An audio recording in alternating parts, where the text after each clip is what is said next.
Can you explain the use of the term scholarship and West Point, your use of that in the past, Sure. in the book, and the involvement of General Wyndham Westmoreland in getting that scholarship to West Point? If you look at one of the websites that West Point has today, it says government offer full scholarship to West Point. So they use that very language themselves.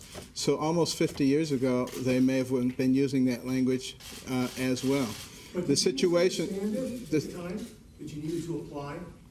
no, it didn't go to that extent because they were very impressed with what I had done. I had become the city executive officer in less time than anybody else had ever done that. And they were saying, you would be a tremendous addition to the military, and we can get you into West Point with a full scholarship.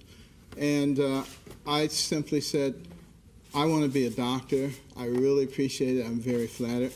And I moved on. So it didn't go on any further than that.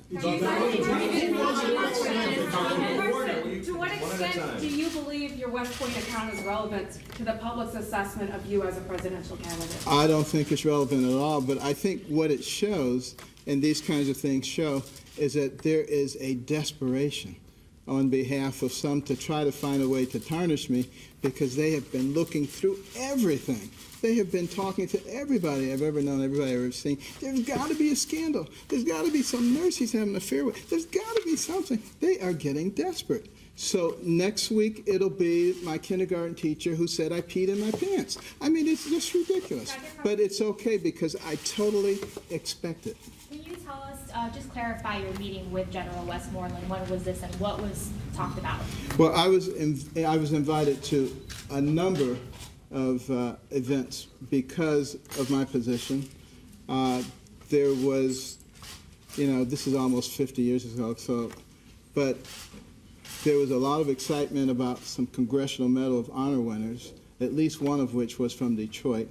And there was a big affair that I was invited to, and that's the one where I had an opportunity to meet the general.